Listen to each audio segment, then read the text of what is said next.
let me take that off.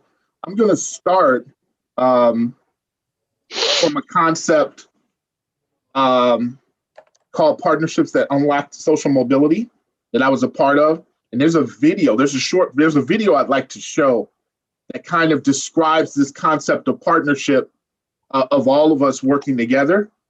And it's pretty powerful, but awareness about employment. It was our first day.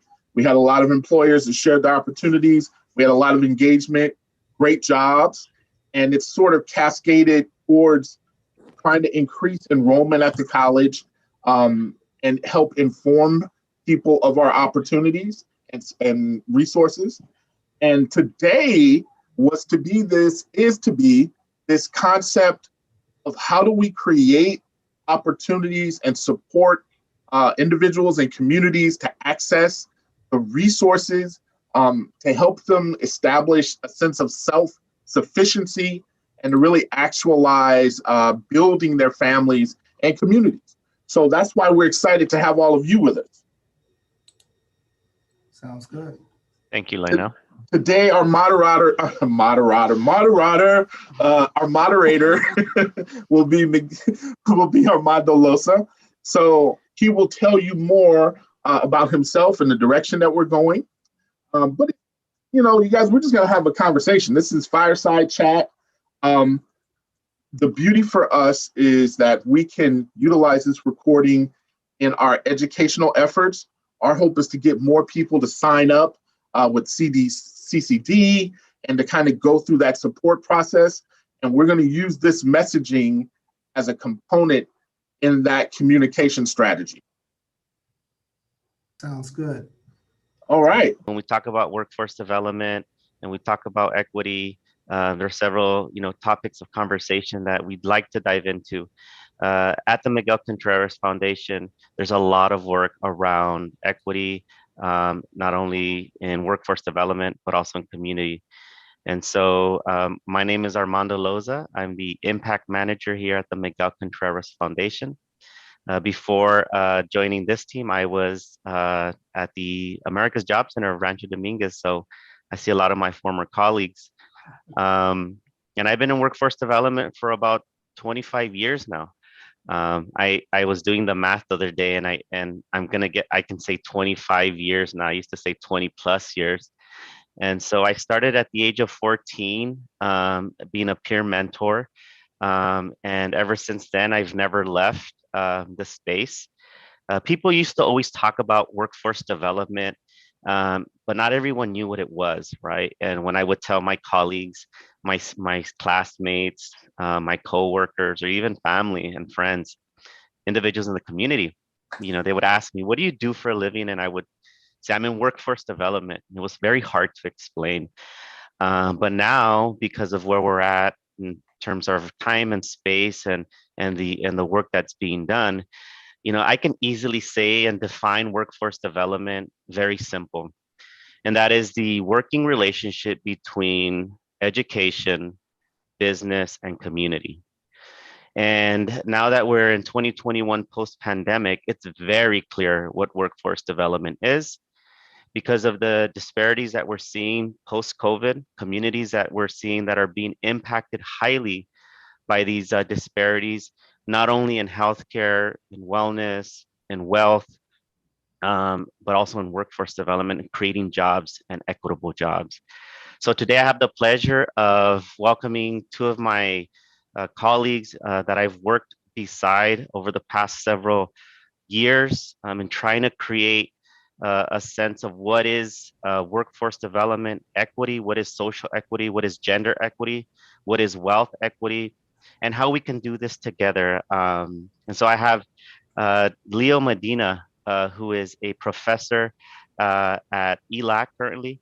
He's helped us build out programs at UPS, at Temco. He's a subject matter expert in logistics and transportation.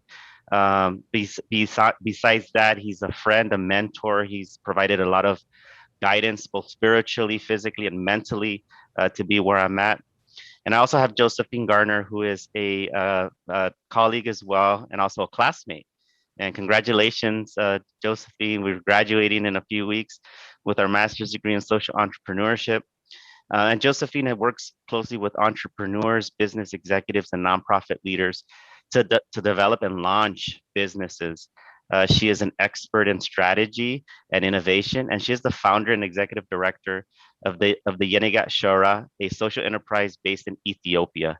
So very powerful young woman and a very powerful young man here to talk about workforce development and equity. So Leo, I'll go ahead and start with you.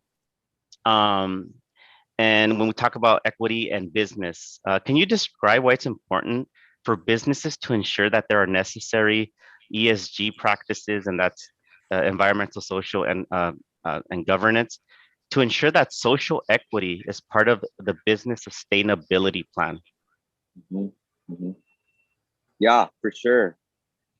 Businesses operate in the community. And so today I am here at Compton UPS, and I'm here visiting some of my students and talking to some executives here about some projects that we have. But it's important that organizations invest in their communities, are socially responsible, and are governed appropriately. And the reason that matters is at the end of the day, we deal with human beings, we deal with people.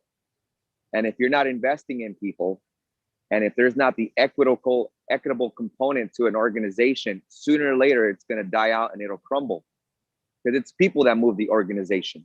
And I've been with executives here at UPS and other executives that have realized that the most important asset to their organization is people.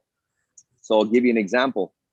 In the ESG space, environmental, social, and governance practice of organizations, the environmental UPS is the largest logistics company that is in the world. And they in fact leave one of the largest carbon footprints in the world. In the last decade, they've innovated and are planning to green their entire fleet by 2025. Everything from CNG, renewable energy, to H2O trucks. That's weird, but it's happening. And so it needs to do that because it's one of the organizations that leaves a large footprint in the world, carbon footprint in the world. And its social impact is really on the side of how they treat their people. This is one of the companies that is union-based. It's been like that since the 30s. It believed in being union-based because it needs to make sure that it treats its people fairly, with fair pay, with phenomenal benefits, with tuition reimbursement for employees who want to grow, get their education, and move on. It provides a phenomenal career ladder. It does all these phenomenal things in order to take care of its people, because at the end of the day, it's its most important asset. And when you grow people, you grow an organization. And in fact, talk about diversity and equity. UPS, listen, it's been around for 113 years. This year, it's had its first female CEO after 113 years. Wow. And she's doing phenomenal changes. And wow. everyone talks about her, the changes she's doing, the inclusion, the diversity, championing that. Now there's a chief diversity and inclusion officer. Wow, for UPS. So you want to be part of an organization like this, because at the end of the day, it boils down to their people, how they impact their community, how they're impacting their employees, and how they're providing solutions for their customers. So wow. It matters. It absolutely matters. And I hope I answered that. You did, Leo. Thank you very much. It answers it, beyond words. Because when we're talking to students and the future workforce, right? We're talking about preparing the future of workforce. We want to ensure that students know the importance of companies' ESG. We want to ensure that students and as a potential employee, that they're part of a partnership, right? To ensure that businesses are becoming successful and growing. Josephine, we know you have a lot of experience in starting new businesses and working with old businesses, right? Being an entrepreneur and an intrapreneur. Can you talk a little bit about what UPS has been around for 113 years, and so sometimes it's a huge ship to shift. Can you talk about your experience about what new companies and what new businesses are doing to ensure that there's this social equity lens around workforce development? Yeah, thank you, Armando. So I want to say that one of my favorite quote is by James Baldwin, and it states that not everything that is faced can be changed, but nothing can be changed until it's faced. And I think the pandemic really exposed the persistent systematic inequalities that have existed in our country for centuries now. And if you really look at the entire Fortune 5 companies right now, that there's only 4 CEOs that are Black. And all of those 4 CEOs are men, and only 4% of the company executives are Hispanic. Or during the pandemic, I had the opportunity to consult with a D&I organization, and what we're looking at with how companies can increase their, social D&I efforts and increase more social equities and inclusivity within their organization. And I think one way that we can do is developing a scorecard that really measures your D&I and social equities efforts. So for example, now that I'm consulting a lot of new businesses, I'm really looking at founders diversity. So for newly established businesses, can we make sure that we're injecting a lot of capital and resources? So we're making sure that there's a lot of BIPOC-led businesses within our ecosystem. And the other thing is making sure that there is senior management within diversity. So does the company have strategic goals in place to make sure that there's diverse leadership position, and really making them involved in the key decision-making process of that? And the other thing I would say that's important that often gets overlooked at is boards diversities and advisor diversity. And the other I would say is making sure that there's employment engagement. So as a person of color, I want to make sure that I can bring my whole self to work and be fully accepted and included. And I firmly believe that what gets measured gets done. So we make sure that new businesses that their D&I initiatives and diversity and inclusion really gets embedded within the organization.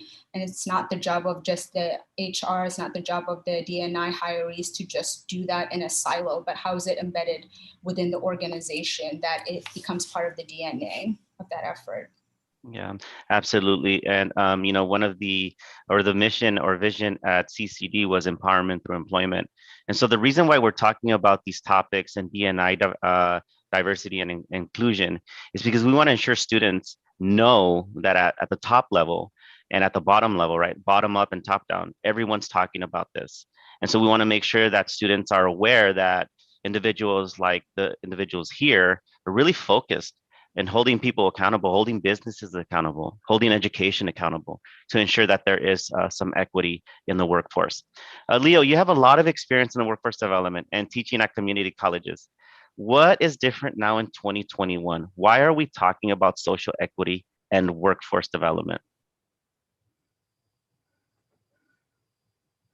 He's on mute. Oh. Okay. All right. Thank you. Social equity matters because we operate in different communities. I'm in Compton. UPS put this facility here for a particular purpose. Not only logistically, it make logistical sense because it's off the 105, the 710, blah, blah, blah, next to the ports. But it made a significant investment into the community. Employs about 800 folks here. And everyone that comes through these doors looks like the neighbor across the street. Okay, so it matters. And it matters that every single one gets the same opportunity as the UPS in Laguna Niguel.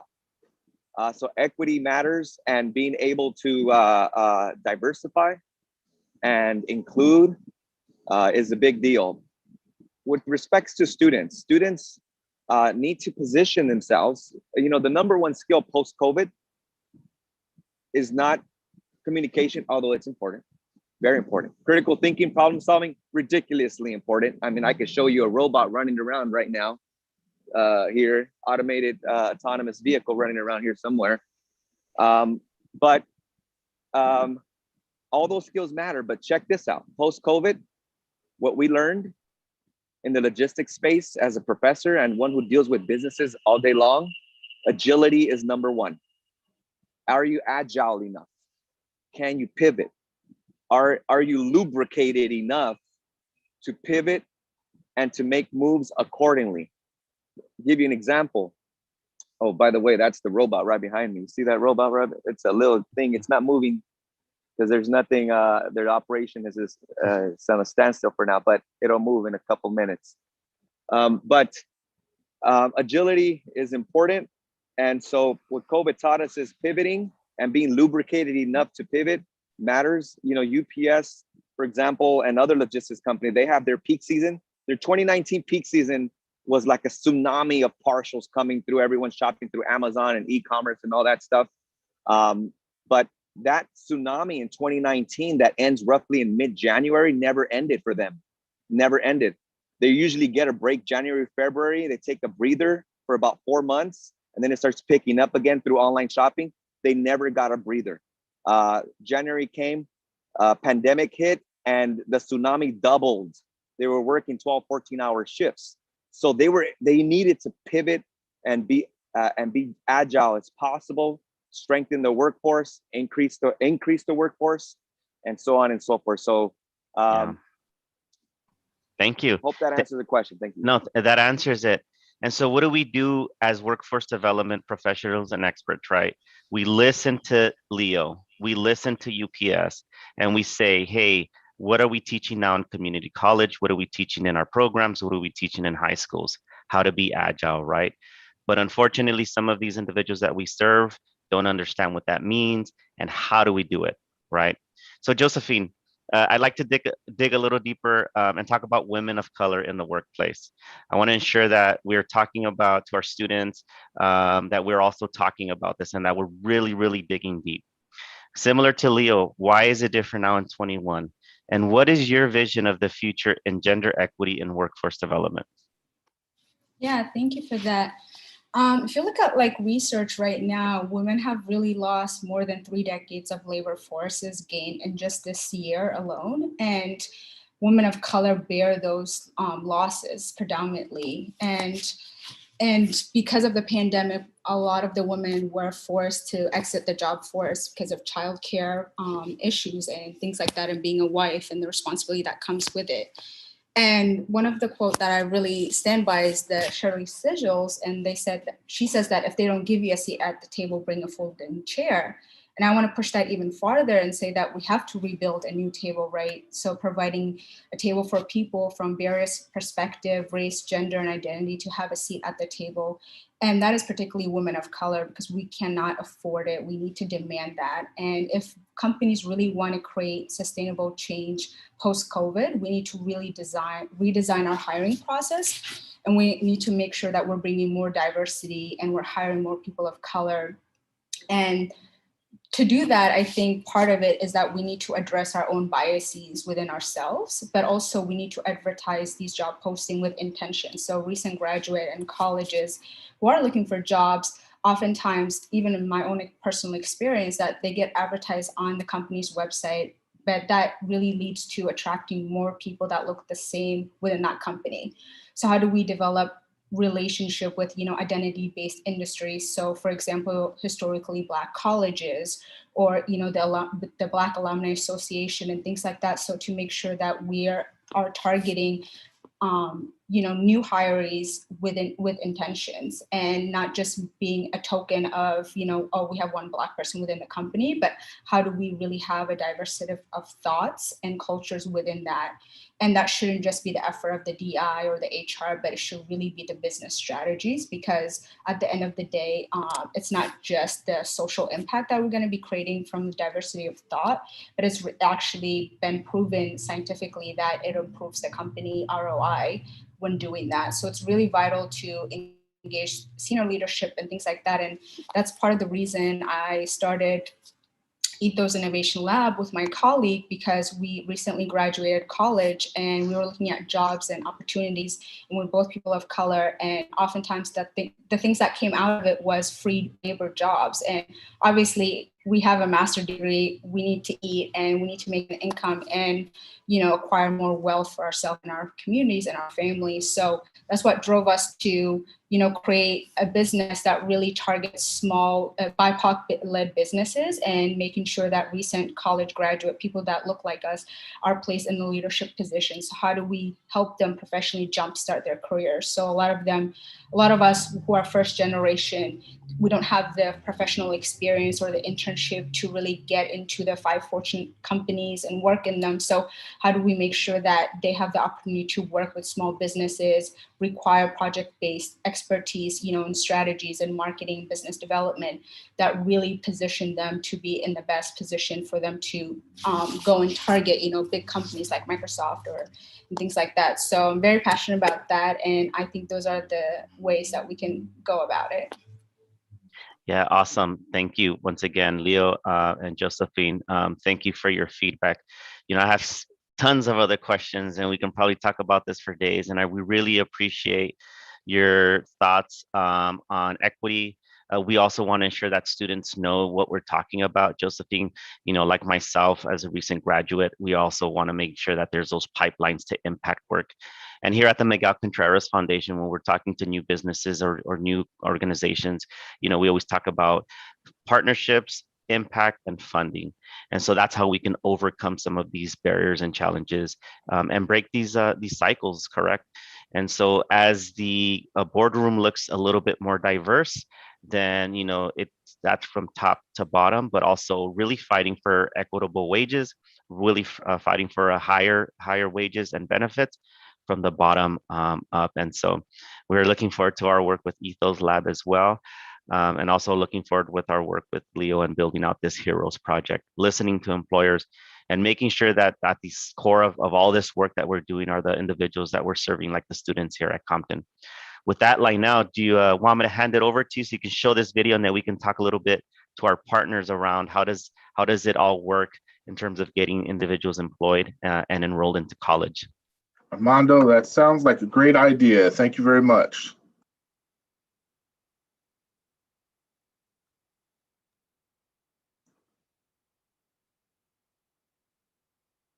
I always do this on my shares. Okay, the share sound is connected. And I'm not going to be able to stop. Sorry. All right.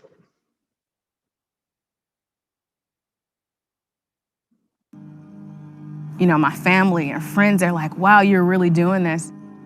You know, it was like a big, big, big change. Education is a big opportunity. A lot of people don't know who they are. They don't know that what they have to do to achieve what they're trying to achieve because nobody has showed them the path. My name is Danisha Lewis. Hi, I'm Amiko. My name is Sandra Dakota Fitzgerald. Well, my name is Evgeny Kadzi. I go by John. I went to the job center because I really wanted to go back to school to get some more experience in accounting. I lost my job in December 2013, a job that I had been in for 4 years, so I really didn't know what was next, what I was going to do. I always wanted to go back to school. I have to say it's been a journey in my life. Someone had told me about East Bay Works. I said, I've never heard of East Bay Works. I go to the library, public library. I came in and I was like, wow, these are free services? Well, I was working in construction for like almost 4 years, I believe, and I had a kid, and he was born premature, and I had no benefits. So basically, I finally realized why I need a degree to be able to succeed in life. I just knew that I had more to offer than what I was doing.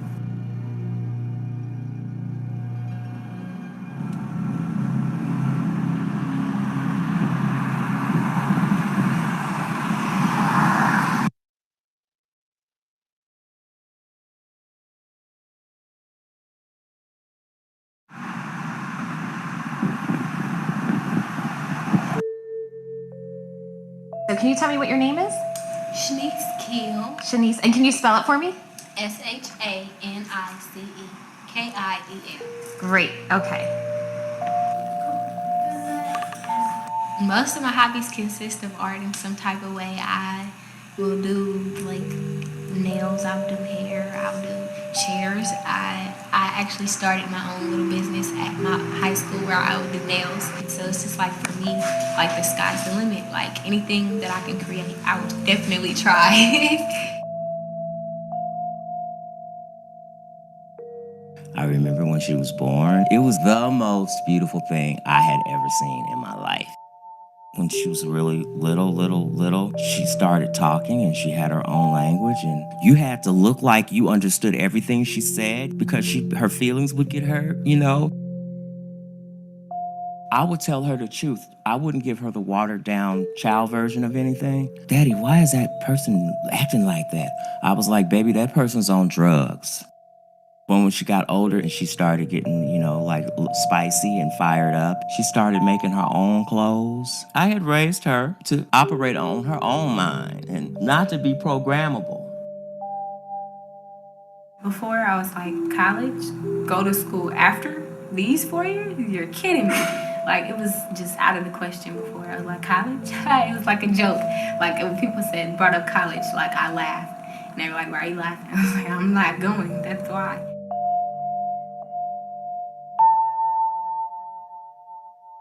When I had the conversation with her, it was a total failure. Right now, we're in the projects. We're living on county aid. I told her, unless you go to school, this is the life that you're gonna have. We're gonna stay right here.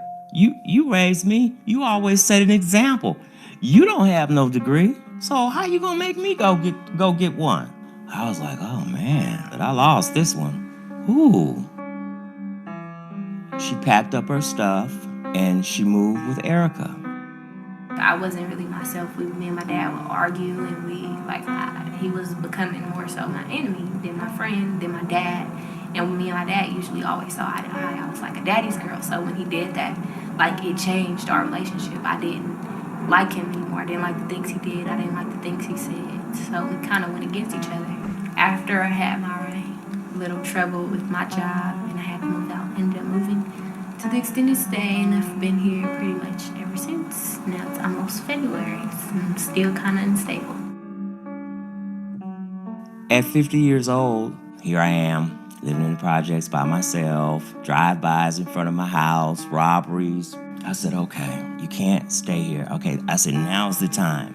The lights came on, and in my mind, in my spirit, and I said, okay, I know what I'm gonna do. I'm gonna go to school, I'm gonna go to college. One time, I missed her so much, and I got so tired of not seeing her. She came in the house, and she was looking at the table. She was like, well, Dad, what's all this? I said, oh, I'm in school. I go to City College. I'm studying computer sciences. About a month later, she was coming through my door. She said, those are my books, Dad. I went ahead and enrolled in San Francisco State. I'm in school now. I want to be a lawyer in a way. I do.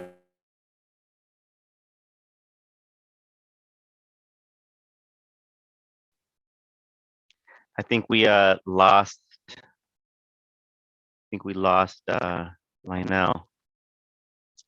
I'll shoot him a text real quick and see if he can rejoin us here in a moment. Oh, there he is. There he is. I was about to. In the meantime, while he reconnects, that's a powerful video. I was waiting for that to come to a conclusion. But it sounds, I mean, these are all similar I'm stories. sorry, Armando, did it stop? You guys couldn't see it. It stopped right when okay, it's he finishing up into, right now. okay. I'm putting it back on. Sorry, All right, everyone. awesome. No the worries. System shut down.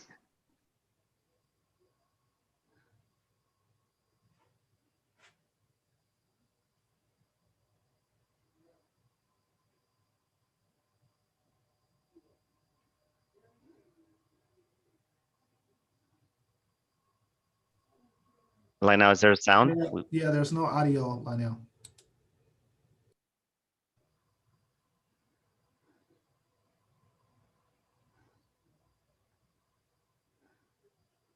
Lynell, we can't hear you. Yeah, I'm coming back. when I shared it, I didn't select share sound again.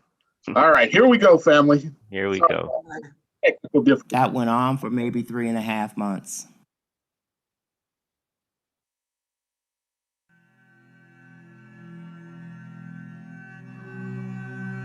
I woke up and it was morning, I looked outside and the car wasn't there. And I got really mad.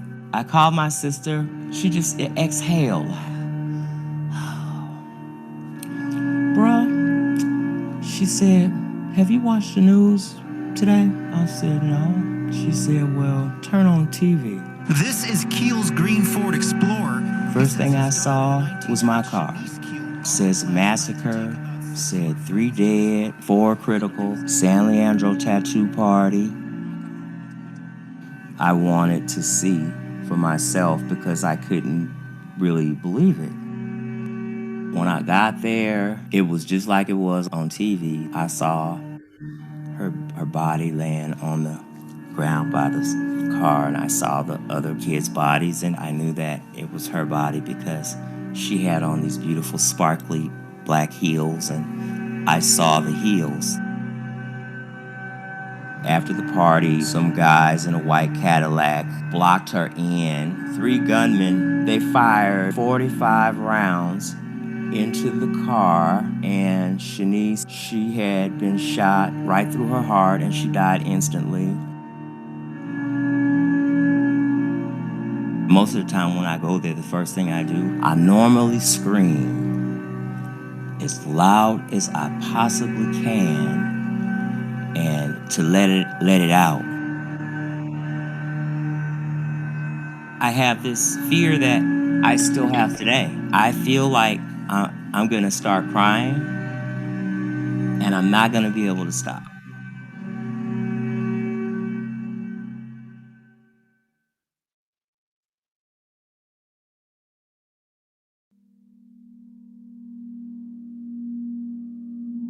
I remember when I got to school, I parked at City College and I went to get out of my car and I was heading for my class, and somehow within the first few steps, I completely forgot about all my pain. Hey, I'm not crying. Why is that? And then it was easy to realize that it was school. Getting up every day and sitting in these classrooms in front of these PhDs, being the only African American in the class, sitting in the front. Then, when school was over and I got back in the car and I was on my way home, then it came back, all the pain. She pointed out a shortcoming in her father. If your child points out a shortcoming that you have and it's obvious to your child, you know you better fix it. You know you gotta fix it. Today, I see it as a gift that she gave me. That's all I have to hold on to right now, today. And so, out of all gifts, that's the best gift that she could have given me. The love of education, the respect of education, the desire for education. You're never too old to repurpose your life.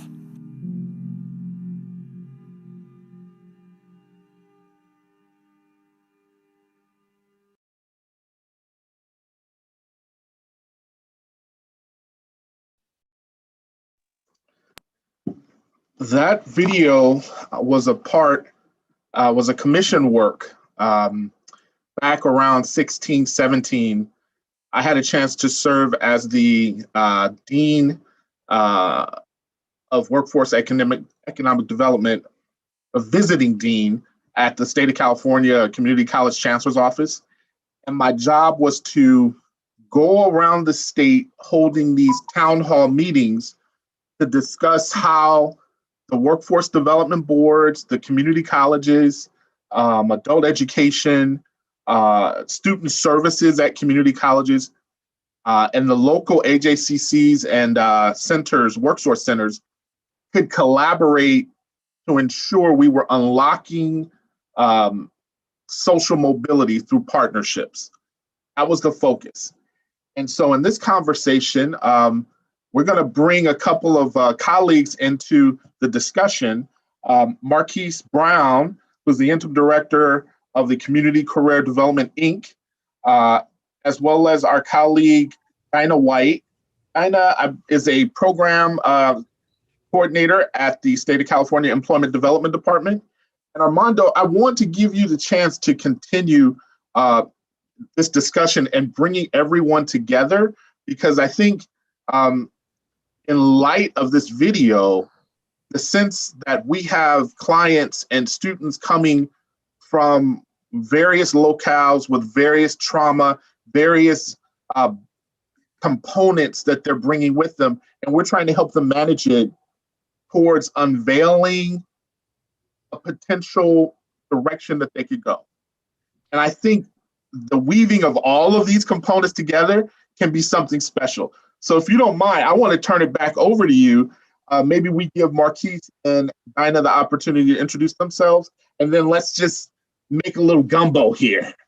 Absolutely, absolutely. Thank you, Lynell.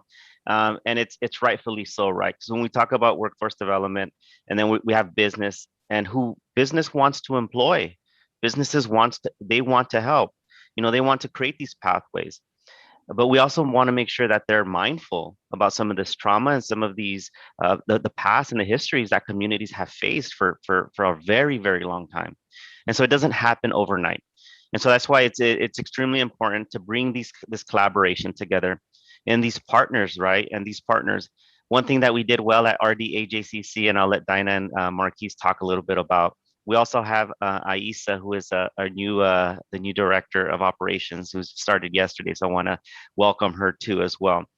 Well, one thing that we did well was we brought partnerships, right? We brought people to the table, and the main focus was employment, empowerment, and education. But what we did with these partners, where we allowed them the platform, we allowed them to bring the energy, and we listened. We didn't tell them what we wanted. We didn't tell them what business wanted. We let them do what they did. And so with that being said, we want to make sure that we bring this all together, because partnerships, education, and business, that is workforce development. And those who have been impacted the most need to understand that we're here to support. And we understand that there will be several challenges when it comes to employment, equitable jobs. We're gonna put them in these great careers, but retention is key. And how do we ensure that not only are they able to retain this job, but manage this new wealth, right? We talk about benefits cliffs. We talk about all these ideas of what are they going to be facing when they're doing this transition. With that being said, Marquise, can you talk a little bit about the importance of partnerships and why we feel it was so important at Rancho AJCC and how that helped our participants succeed? Yes. How's everybody doing? Unfortunately, I can't share my camera. I don't know what you did, Lynell, but thank you. No, I'm joking. I'm Marquise Brown. I'm the programs manager here at the Rancho Dominguez America's Job Center. We are a comprehensive AJCC. That means that we have partners that are co-located with us, as well as partners that are offsite. And, we serve as the hub. We serve as the hub in the partnership for other organizations to engage with us. And the idea of that is alignment. That's one thing that Armando and myself, as well as Dinah and the team focused on, was alignment. What does that mean?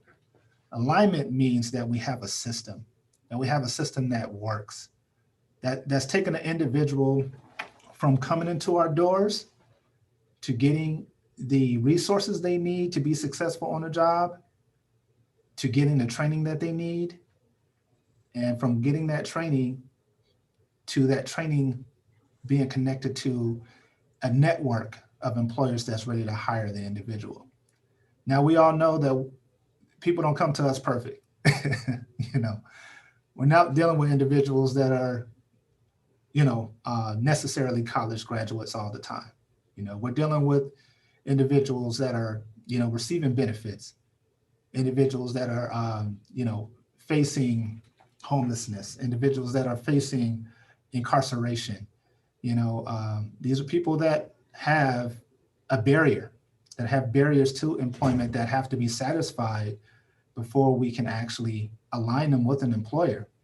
And part of that alignment is helping the employer understand that, helping them understand the population we deal with, and marrying the two, and helping the employer understand that there are benefits to hiring these individuals. Not only benefits in the sense of them hiring an individual or having a body, but there's also some, monetary benefits as far as, work opportunity tax credit, as far as paid work experience, basically county funding to help with their bottom line in order to get this person in the door. And at the same time, while we get this person in the door, we are always in their back pocket to help that individual with acclimating to the job. So, that alignment is what's important, and bringing employers to the table and being able to have these conversations and explaining our system and how we have to work with each other in order to establish that pipeline. Like Lynell is extremely important to this process because he's the community college. We should be attached to the community college because the community college has the resources as well as a way for these individuals to get that higher education to do the job that's necessary for the employers that we are inviting to the table. So that's what's key. Having a system, and part of that system is us, the America's Job Center of California. We are Rancho Dominguez, and we service the Compton area, Paramount, Lynwood. So we focus on the areas that are surrounding Compton, and we all work together to pipeline individuals to employment. So I hope that answered your question, Mr. Armando. Yes, thank you. Everyone keeps asking that. I think you guys are going above and beyond, and so I really appreciate that feedback. And you're right, Marquise. It takes a village. It takes a lot of individuals to see one person succeed. I look back at my tenure, and I'm here now at this foundation, and this platform is, and I'm blessed. And I think, each and every one of you, each of you has played a small role in the success. And at the age of 14, when I first walked into the AJCC and I said, what is this? Cut to 25 years later, I'm now being able to see how it works and how we're able to ensure that there is success behind, individuals. First generation, my dad worked at Farmer John for 40 years, and I did not know what the future was going to hold for me. And so it does take a village, and it becomes a stronger sense of partnership. So when we talk about partnership, I don't think there's anybody else in this room that understands the value of partnership more than Miss Dinah White. Dinah White not only helped create it, she helped sustain partnerships at Rancho Dominguez AJCC. And Dinah White serves with the biggest heart, and she has no, she focuses on the human. And Lynell talked about, and Leo talked about, that we are here to serve individuals. Miss White brings in a lot of her experience, and she also brings in a lot of the cultural diversity. She understands the importance of cultural diversity, and she understands the importance of partnership. So Dinah, can you tell us a little bit about what your thoughts are on the importance of partnership and the importance of getting to know your partners? Yes. Hi, I'm Dinah White, and I work for the Employment Development Department, Workforce Services, and I have worked in that capacity for over 20 years. The main thing about partnership is understanding their culture and their environment. Realizing that we all need to service our community, but we need to first know our community. And I'm finding in this post-COVID environment, we're going to have to do a lot of grassroots outreach to our communities, because they're not only, especially Compton, they're not just dealing with unemployment, education, they're dealing with survival. Unfortunately, we have one of the highest homicide rate in the city, and there's a lot of gang initiative, and there's a fear factor in the community. They don't understand these entities. We have a well hidden secret in our community, And we have to let them know that we are open and available to assist them with their career goals. I'm working with an organization that's Compton Lives Matters. It's not a political organization. It's not anti anything. It's about going out to the individuals within our communities and meeting them where they're at. If it's a homeless encampment, if it's just going door to door to explain that there are opportunities that are available to individuals, but they don't know about it. They don't have the history of having that professional mirrored in their household. So someone has to outreach to them and let them know that these services are available to them. I'm a graduate of Compton College, and I lived around the corner for it for 20 something years and never went there. When I was 18 years old, I was finished with school, and I was at the age where I could make a great living having a high school diploma. But the world and environment has changed. Unfortunately, a lot of our community members don't even get that high school diploma. So we have to be attractive to them. We have to tell them that, explain that, their earning potentials. We have to explain that, I look at Compton College and I see what they do with the community. They could really get a free education there because they qualify for it. But they need to know that. They need to know the steps to get there. And partnerships, we have to explain to employers, give them an opportunity. Find a way to employ individuals who may not have that degree at this moment. Maybe they can do an internship. But we have to explain and educate on both sides of the forum that it's an interaction. You have to be community-based and understand, the push-pull factors that are going on. And you have to know about the diversity of the cultures because people behavior patterns are different because they have been socialized in different patterns. So we have to think about all these things and invite people in. I love talking to employers about a person that maybe have something in their background that prevents them from being hired the traditional way, but this person, it has a passion and obligation to be a productive citizen. So we need to talk about how we can be more inclusive. And I working at the Rancho Dominguez AJC with the team here, it's been exciting because we have broken down some barriers to help these individuals. It's a passion of mine. I mean, I'm tired, I'm slow to get out there because we have to be that village that Armando talked about and reach back out to individuals to bring them up because they are our future. So that type of engagement needs to be encouraged and then need to start at also the elementary school area. People have to envision that they're going to go to college and they're going to get their doctorate degree or whatever. But they need to start hearing that information at an early age because they hear a lot of negativity when its opportunity has not been presented to them. So I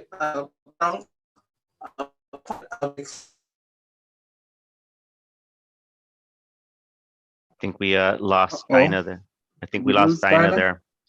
Yeah, she I think we lost her. We'll give her a chance to come back up. But when we talk about this inclusivity and just these pathways, right, Lynell, we always talk about, at the Miguel Contreras Foundation, we know there's several pathways to employment and to success. And we have to also identify which ones for each individual is best, right? Whether it's direct employment, community college, 4-year, et cetera, et cetera. So that's the beauty of partnership, is really creating these pathways for individuals. There's no two individual plans that look alike.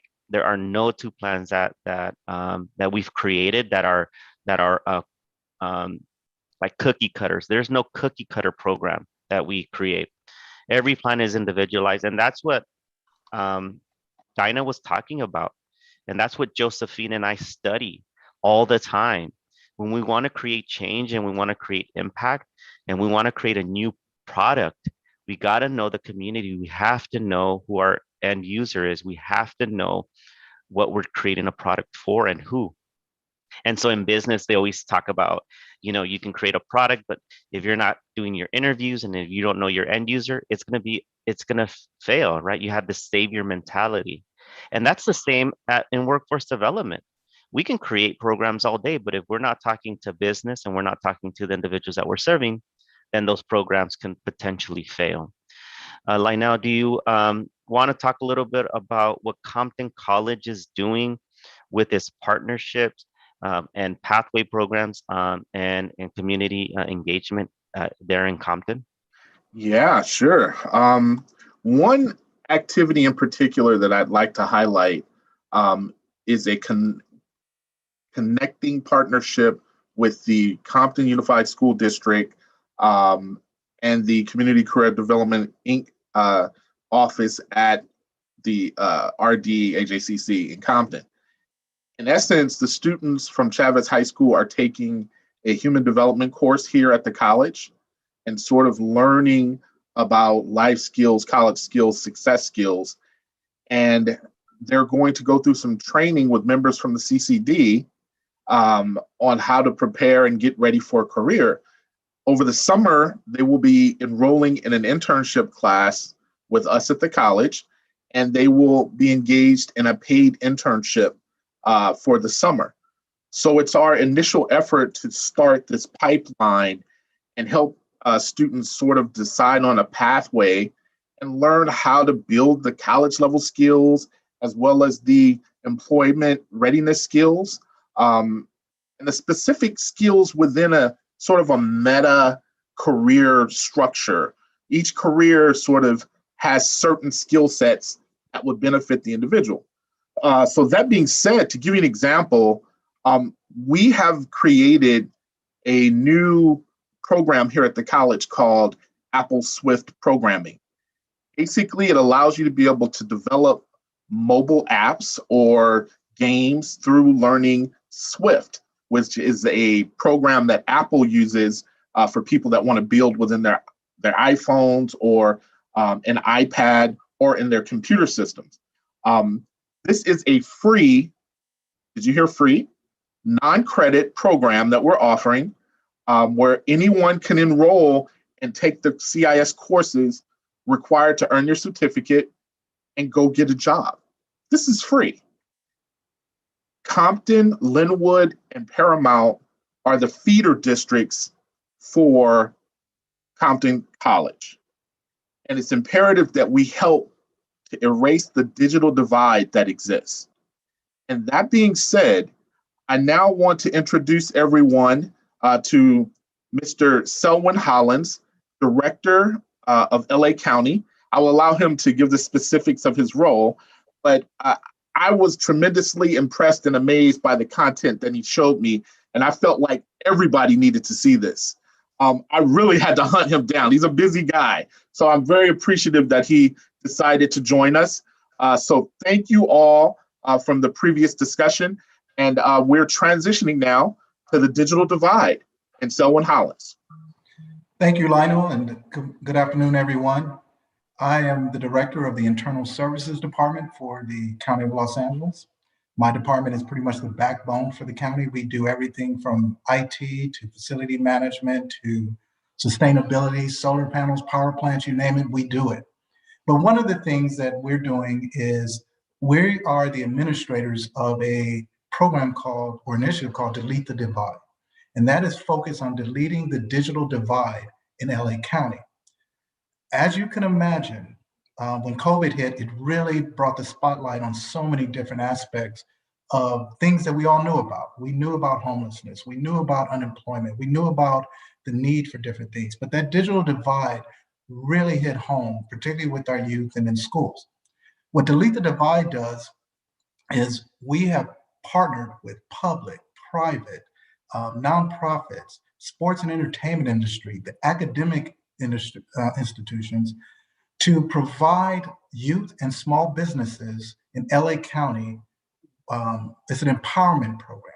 Provide them with existing programs and services that have already been out there.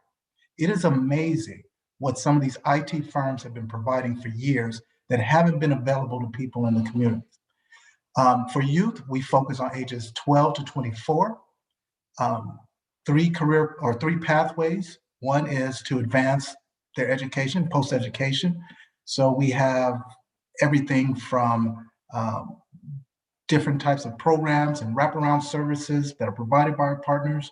We also have academic scholarships available. The second pathway for youth is in gainful employment. Our partners provide IT certification training. In LA County, there are over 1 million households that have an annual household income of $50,000 or less. You can get an IT certification in 6 months to a year and start off in an entry-level job that pays you that and break that cycle of poverty.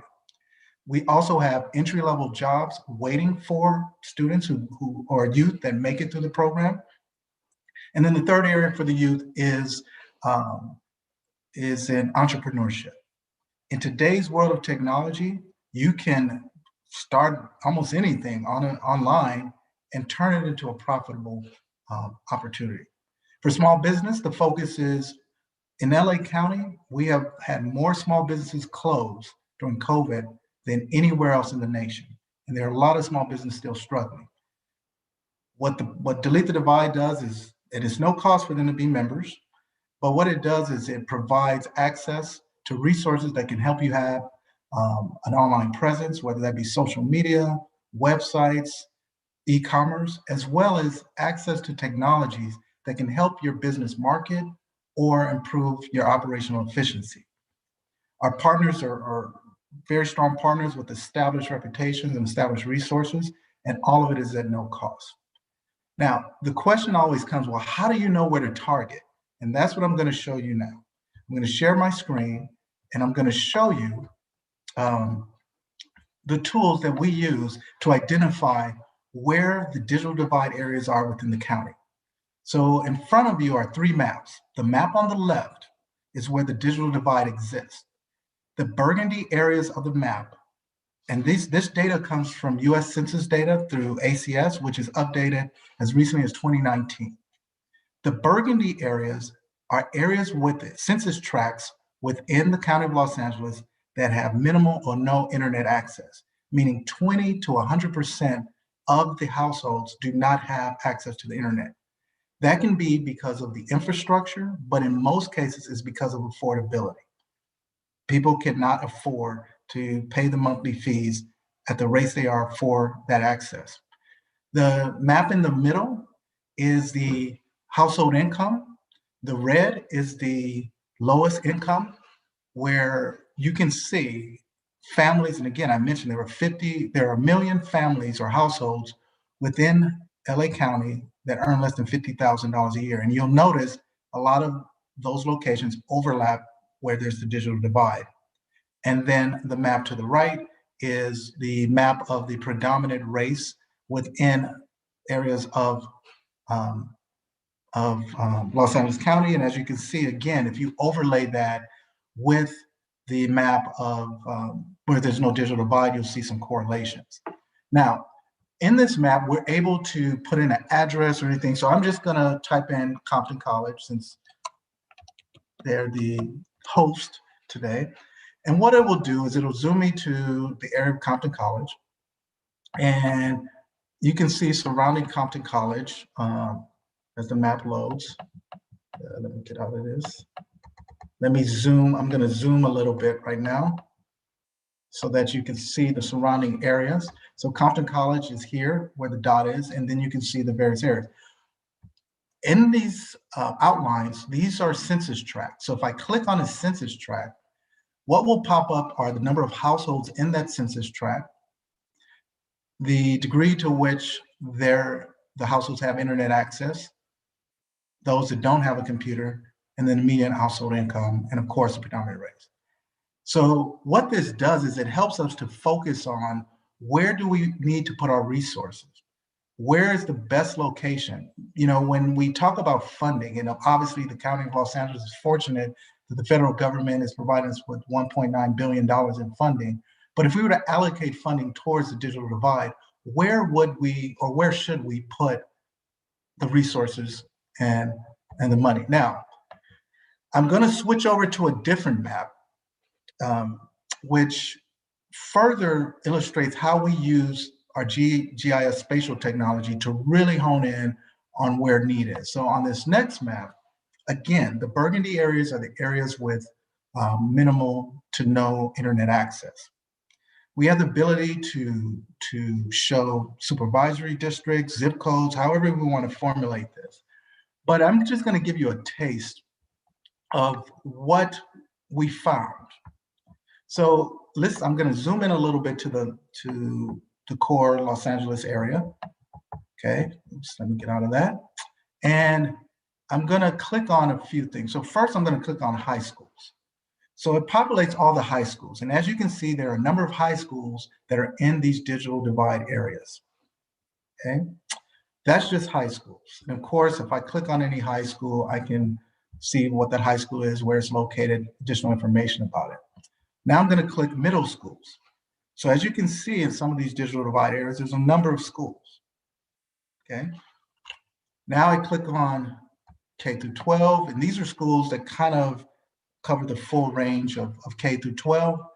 There's quite a number of schools, but then when you hit elementary schools, it really shows in these digital divide areas the impact that it has. So a school in these areas may have Wi-Fi, but when the kids go home, they may not have access to Wi-Fi and computers.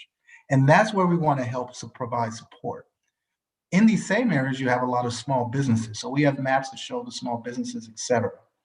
Another thing I will say is we have layered mapping information, and we know not only are these same communities battling with the issue of the digital divide, many of them have the lowest educational rate, lack of health insurance, the most air pollution, the most single family homes. There are just so many other issues that people are battling with to survive. And so the access to technology is just one of many things. But by us being able to provide these services at no cost, and the wealth of services is more than just learning computer classes and programs. It's going on field trips. It's having these companies bring their technology into the communities. If you're a young person that likes $200 pair of sneakers, we have programs that will show you how to design it on the computer and introduce you to people where you can go to school for this and make a career out of it. If you're fascinated by autonomous vehicles, we will have autonomous vehicles in your neighborhood, let you ride around in it, but have the engineers there to show you how to program and use and how you can apply your skills in that area. The intent is to bring not hand-me-down stuff, but cutting-edge stuff, things that can equalize what's going on in our community. So I'll stop there because I'm limited on time. I can talk about this for hours, but I just wanted to share with you that in order to tell the story in new ways, the technology of GIS can really do that. It's just data. The data has always been there. And when you populate the data in a map form and you're able to drill down and look at things in a different perspective, it can help in identifying where the needs are greatest and where to focus on those needs. And I'll pause there. That is, wow. That is great content. Do you mind taking a few questions? Sure. Does anyone from the community have a question for Mr. Hollins? Go ahead and unmute yourself and you can ask it. I have a question, Mr. Wiggins. How can we as students help support these efforts? Absolutely. So one of the things as part of our program is being a Delete the Divide member. Students not only can we expose students to some of the technology and the opportunities for employment and advancing your education, but we would love for students to be a part of it and help share with other young and upcoming youth on what opportunities there are, the values that it can offer them. And two, I mean, having students come with us when we go tours, when we go on to facilities, just showing that they're the interest in it. What we're trying to create is a digital culture, a digital awareness at no cost. So anything, it starts, let me give you our website. It's deletethedivide.org. It's one word. And that will allow you to see a little bit more information about what it's about. But again, there's no cost, there's no obligation. It's just, come on, we have these resources. These companies have so much they've been offering. And what we found is they don't know how to connect to the people. They have it, they want to give it, but there's that disconnect. So students can be a big help in that because you're a voice and you people do listen to you. And not only that, I would love for the students to learn this mapping technology because once you learn it, the power you have at influencing things that are happening in your community is enormous. You can attend a meeting with policymakers and you can speak with facts and visuals that can be refuted, and you're from these communities. That's powerful stuff. And that's what I want to share with you. We wanted to empower. It's not a program, it's for the people. Mr. Thank you. Hollins. And also, sorry, is it also like to qualify for these resources? Is it also depend on your your eligibility, like financial eligibility? No, so good question. For the youth, there's only 3 requirements. 1, you live in LA County. Okay. 2, you live in one of these digital divide areas that I showed you on the map, and you can see they're all over the place. And we extend actually 3 city blocks outside of the radius of those zones. And 3, you have to be age 12 to 24. There's no special requirements. Now, once you're in the program, you know, some of the partners may have certain offerings, like to apply for scholarships or, you know, job opportunities or internships. They may have additional requirements, but to be a member of Delete the Divide, just those 3 simple things. Mr. Hollins, hopefully I'm pronouncing your last name correctly. This is Marquise Brown over at Rancho Dominguez AJCC. This would be a prime opportunity for our individuals that we serve between the ages of 14 and 24 to participate in this, in your program, and at the same time possibly be paid by the county. So our individuals qualify for what you call paid work experience. And for individuals that are between the ages of 14 and 17, we service a different, various demographics: probation, foster, those that are receiving CalWorks and other funding sources.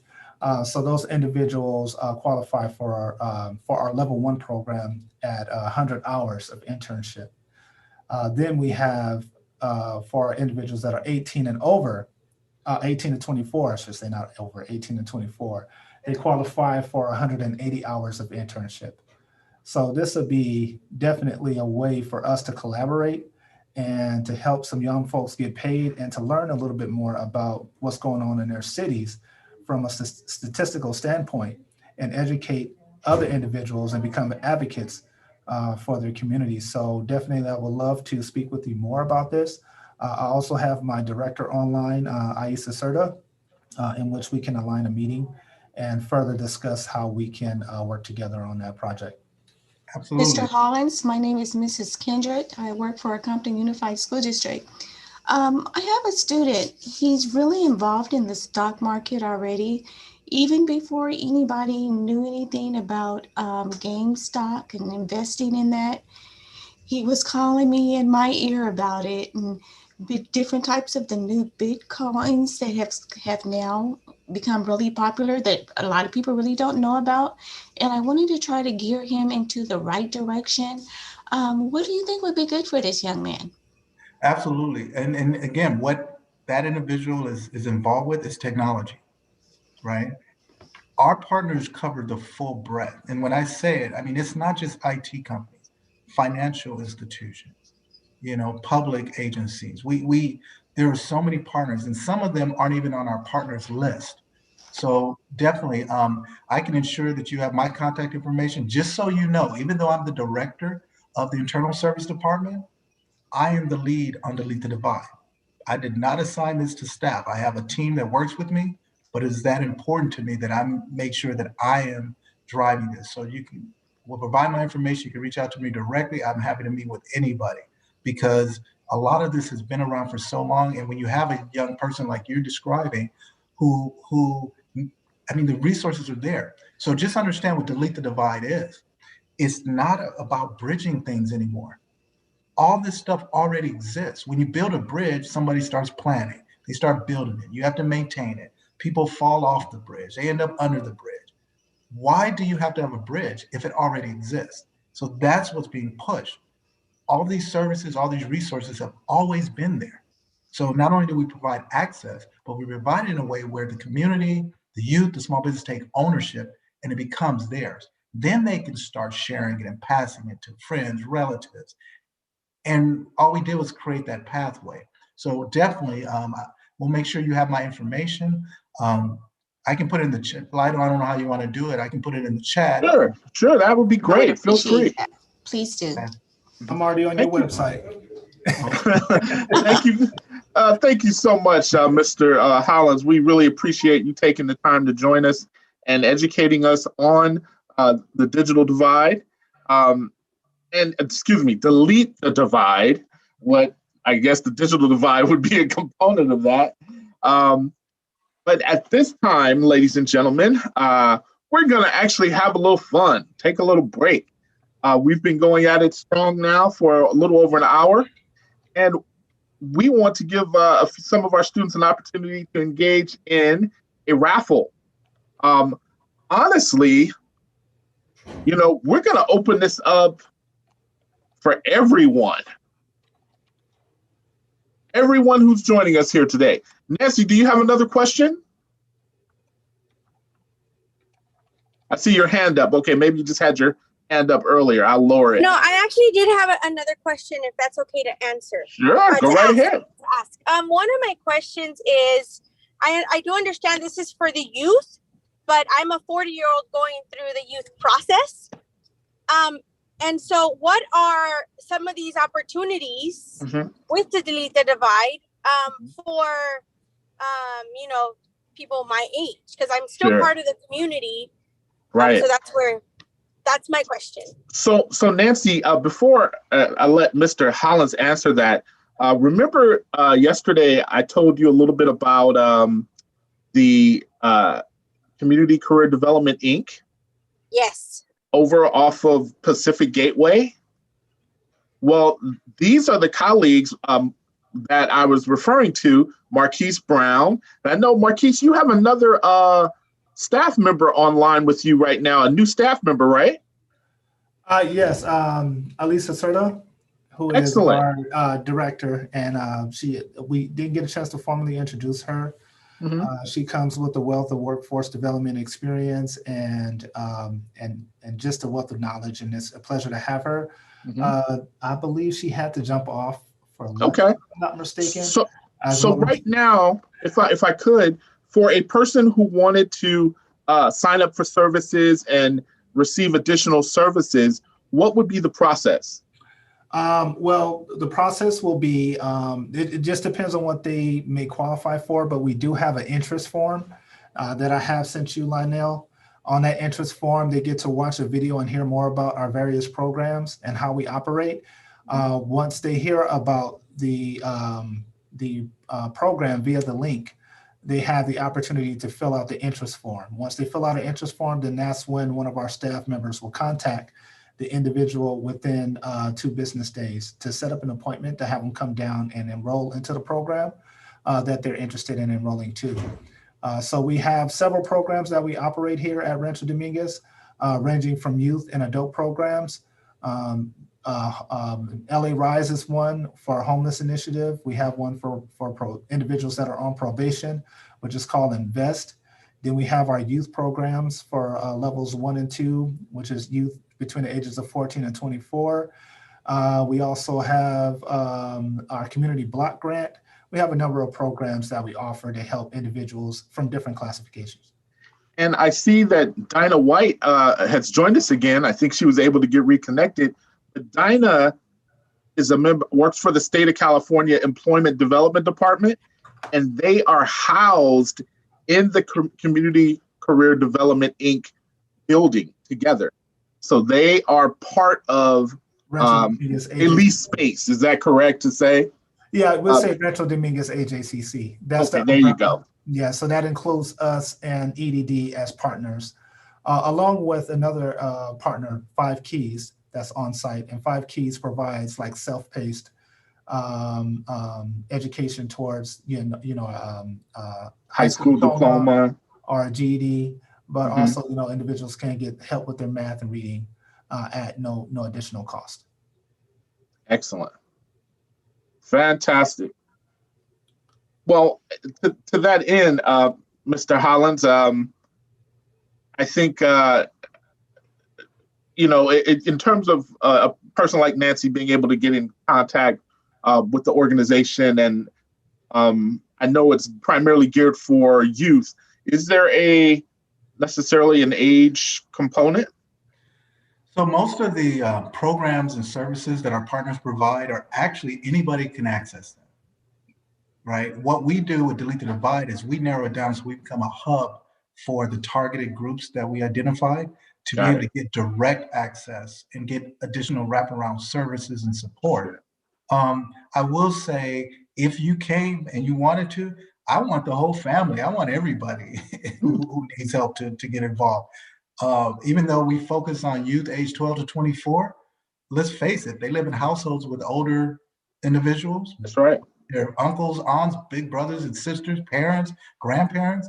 We got to get everybody involved because it's there and it's no cost.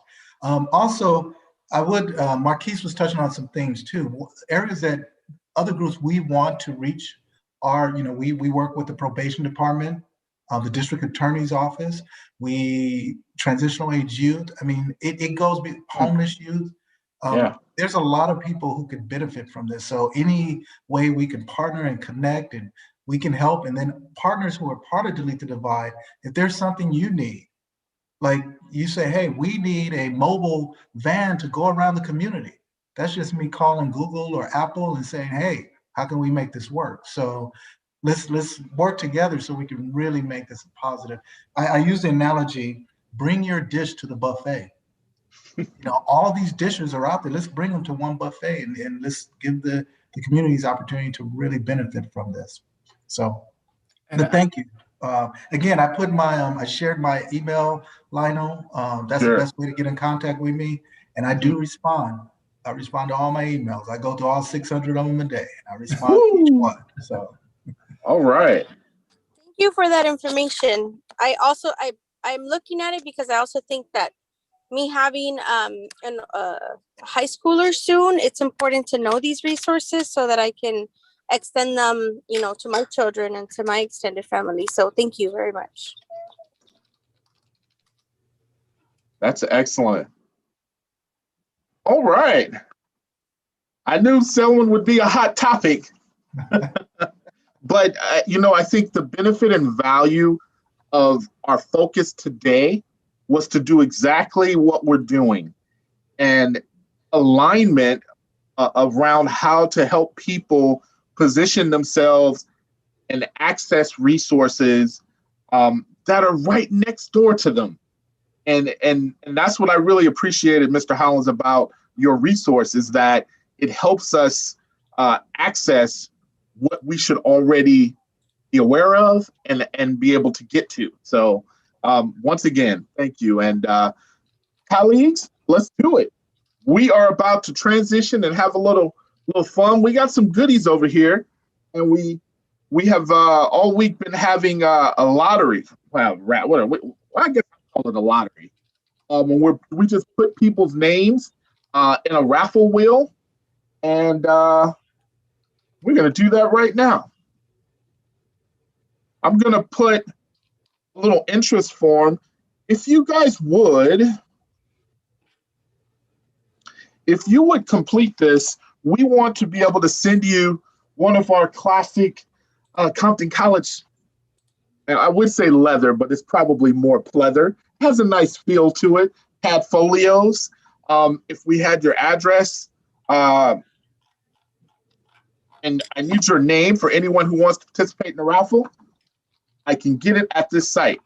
I just put the form in the window. Some of you, I'm just going to take your names right off of the screen.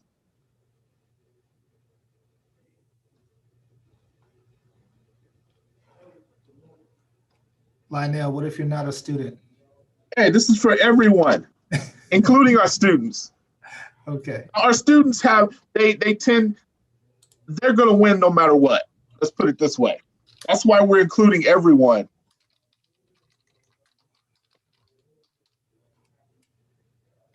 Iris, is your sound working now?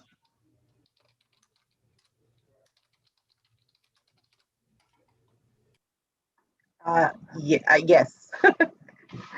All right. I just wanted to double check. We have no more Chipotle.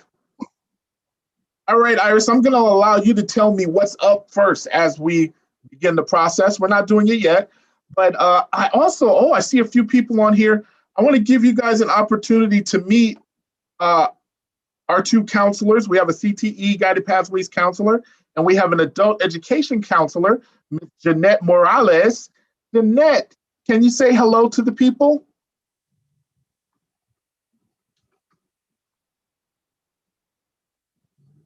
I know I probably caught her off guard. Next up, I also have the principal of the Paramount Adult School, Miss Yvonne Rodriguez. Yvonne, do you mind saying hello? Maybe sharing a little bit about what programs you guys are highlighting right now? Not a problem at all. Well, I'm happy to say that we do have cosmetology over here at Compton College. We do also offer our own medical assistant program and programs in information technology, as well as high school diploma and ESL. And the classes that are just bulging right now are the high school equivalency classes and the high school diploma. So we're seeing during this, during the time that we've been on kind of a shutdown, we've seen those classes blossom, and also they're blossoming because they're online and because people can stay at home and take them and don't have to worry about childcare or parking or anything like that. So great to be here and learn what everyone's doing. Fantastic. Thank you.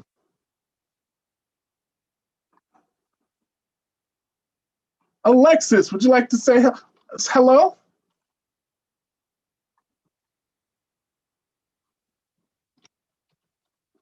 No pressure.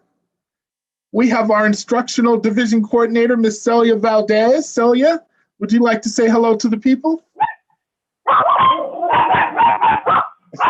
Your dogs want to say hello too?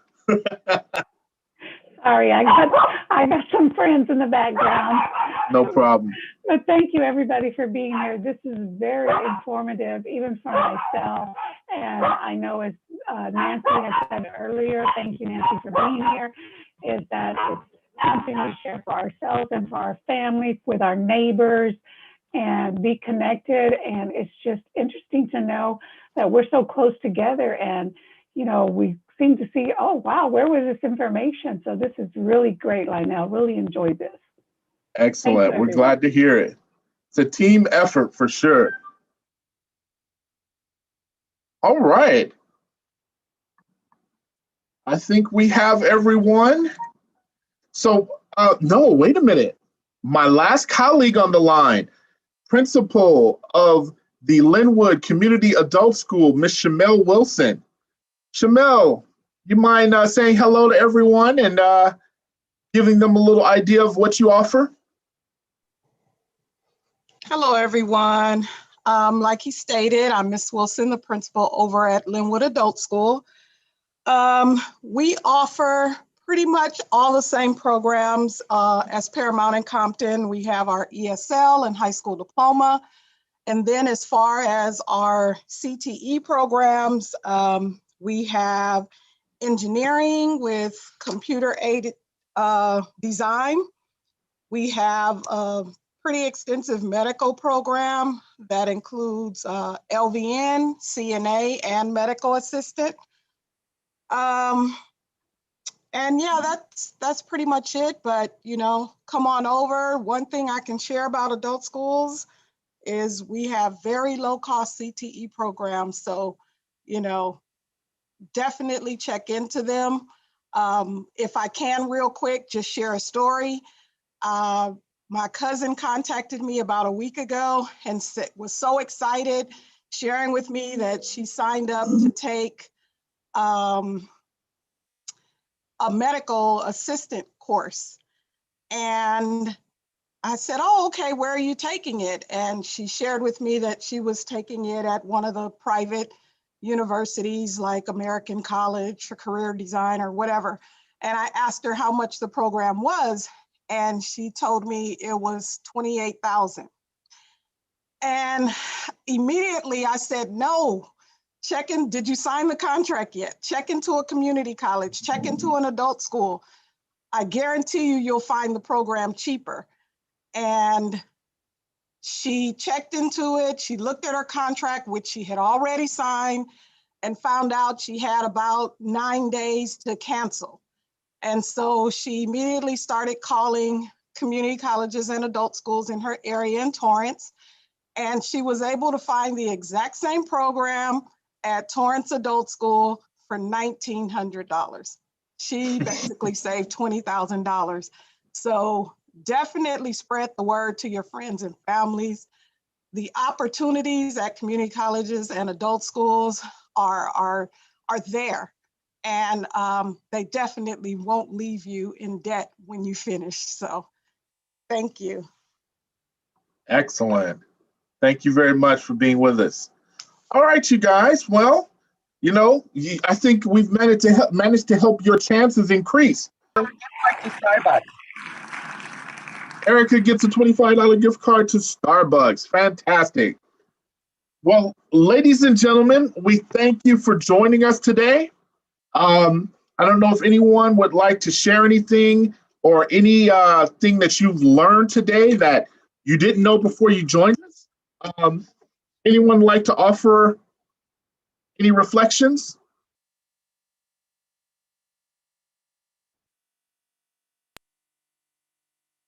No pressure.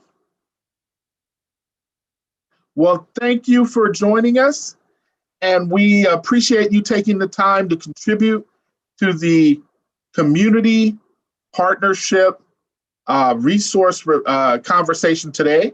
We had some great presenters, and we look forward to seeing you at our event tomorrow.